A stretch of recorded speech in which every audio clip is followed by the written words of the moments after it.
Muy buenos días, mi nombre es Paul Barrionuevo y hoy día vamos a hablar un poco de cómo fue el gobierno del presidente Gabriel García Moreno. La pluralidad de facetas que él ofrecía a lo largo de su vida se ponía ya en manifiesto desde muy temprana edad. Se destacó doctor en Derecho, entusiasta de la química y de las matemáticas, escritor prolífico, periodista en ciernes y político de la oposición. También demostraría un entusiasmo por el andinismo y la volcanología. El interés y la formación en las ciencias exactas los profundizó años después durante su viaje a Europa. En 1845, una vez consolidada la revolución marxista, comenzó la participación directa de García Moreno en la vida política nacional. Su primer nombramiento fue el de comisario de guerra en la jurisdicción del norte y luego como regidor del Cabildo de Quito.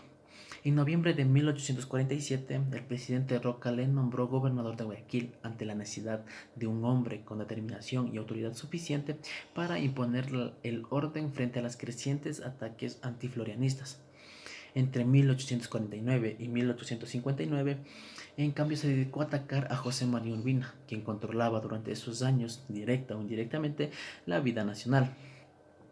En 1859 lideró la reacción conservadora que derrocó a Francisco Robles y pasó a integrarse junto a Patricio Chiriboga y Jerónimo Carrión en el triunvirato que detentó el poder hasta 1861, año en el que fue elegido presidente por el Congreso.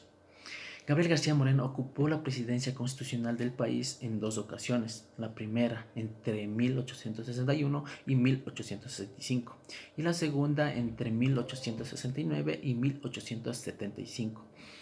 Durante su gestión se propuso, mediante la represión y la formación religiosa, restablecer la moral cristiana, sin el cual el orden no podía llegar a la República. Abanderado de un programa modernizador, aprobó la Ley Orgánica de la Institución Pública, impulsó la función de institutos de educación y del Observatorio Meteorológico, creó la Academia Nacional Científica y Literaria, reorganizó las universidades y fomentó a la educación femenina, que en ese entonces era totalmente descuidada. También tomó medidas encaminadas a la reforma del sistema fiscal y financiero para regular la administración pública e inició además la construcción de una serie de obras públicas, particularmente la apertura de la red vial, el trazado de una red ferroviaria entre Quito y Guayaquil y la implantación de un hilo telegráfico, entre otros grandes proyectos de infraestructura. En agosto de 1875, casi al final del periodo presidencial, convocó a las elecciones tal y como estipulaba la Constitución. García Moreno volvió a ganar la presidencia y debía asumir el poder por tercera ocasión el 30 de agosto del mismo año.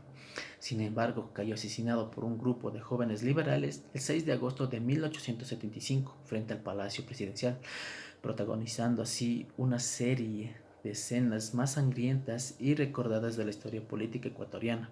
Su sucesor, Antonio Borrero, fue depuesto un año después por el golpe de Ignacio de Vintimilla, quien gobernaría el país entre los años de 1876 y 1883.